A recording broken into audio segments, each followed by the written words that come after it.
You know, what I love about sort of history and sort of things that have gone on before is we've often said here, haven't we, chums, on the show, that there's nothing new.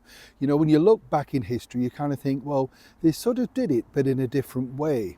And it's funny, isn't it? You know, there's nothing like the poster that says something's coming, a forthcoming attraction. You know, I walked past a public house the other day and it basically said, disco, Good Friday, 8 till midnight, person's name and ticket entry, and I thought that says it all. And that's really been the sort of cornerstone of marketing, really, ever since it's been invented, from the Roman times, hasn't it? Stick up a sign and hopefully people will come along. Of course, as the years have gone on, what you have to do is make it more scandalous, more eye-catching, and what we see now is these names, aren't we, influencers, you know. And they're supposed to be the people that are going to make you and I either buy things or be stunned and suddenly think, wow, I've never seen that before. You know, everything has been done, from beauty treatments to shock tactics to controversial stars, whether that be the brilliant and talented Josephine Baker to Mae West. Everybody is shocked at some point. There was one big shocking star though, way back in the Edwardian era, that literally had a brilliant idea in order to make sure that their latest, shall we say, commercial enterprise got all the eyes that it was required, so much so that in the end Queen Victoria had to step in. As ever, let me explain. Morning, good to see you, chums. Thank you so much as ever for joining me. I think, you know I've often said this, but I think it's the same thing for all of us growing up. You remember the sort of first thing that was kind of sort of eye-catching for you, you know, whether that be like a doll that cried real tears on the TV or something. You want, I want that, you know, to your mom or something like that. It's the power of marketing. And the power of marketing really is so clever. You know, for years I worked in the recording industry with huge pop stars, and basically, you know, what you had to do was find new ways to get the audience interested in their latest product, their single, their perfume, their bedding, whatever they were doing. They wanted you to make sure that they got in the headlines and there was some controversy.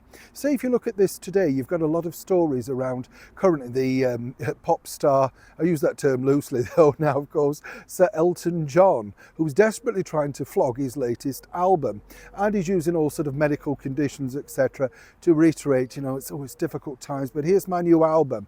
You know, always look at the bigger picture, whatever they're plugging. Now, the biggest problem for Sir Elton John could be this picture. That's right. You know, there you are. It always comes back to hit you, whether you are pictured with the wrong person or not. And the same could have been said for Edward VII, the Prince of Wales. You see, way back in 1885, there was a wonderful song written for the music hall star called Nellie Power. And she was sort of like, you know, a kind of Madonna-ish type character of her day. Nothing compared to what we saw years later. But at the time, you know, wow. Now, what was interesting was this particular song, which is called, and many people will know it, it's a traditional music hall song called The Boy I Love Is Up in the Gallery. And it didn't really cause any ripple effects at that particular point. That is, of course, until another music hall star, the infamous and slightly controversial Lloyd, decided to make it her own. And the story goes, you see, The Boy I Love is up in the gallery being the boxes at the side of the theatre, and then a guy would be waving down with his white handkerchief, and there was the story. You know, it was a story song, but slightly controversial because it's all about a young girl who's just arrived in the country. A rather risque sort of song for the period. Now, in order to make sure that they got this controversial sort of song heard, not the fact that it wasn't a good song or indeed a good lyric, but they needed a shock factor. And they came up with one, yes, for a limited edition print on the sheet music. And remember, chums, sheet music was the thing. It wasn't a record, a 78, a cassette, a CD, anything. Sheet music was the thing that everybody bought, and you put it in your house or on your piano, all that sort of stuff. And people thought, oh, you've got the latest hit. Right, great, we'll all sing around the piano. Well, for a short while, they put on the picture alongside Lloyd of the Prince of Wales, Edward VII.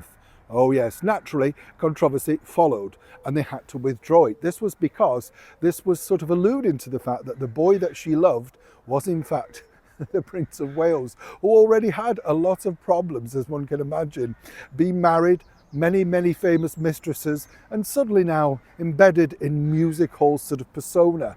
Now, of course, they took that down and they decided they weren't going to use it again. And this was on the personal request of the monarch, Queen Victoria, who felt that it was in rather bad taste to be associated with the music hall. According to folklore, the Prince of Wales, Edward, thought this was hilarious. He loved the fact that it was talked about in such a light-hearted way. But could that have been the reason also why Mary Lloyd was never allowed to perform on the very first Royal Variety performance in 1912, in front, of course, of royalty at the Palace Theatre? There are long memories in the royal circles, and if you do step over the mark, clearly they never forget, as many have found out since. Neil Shawn, Kensington, London.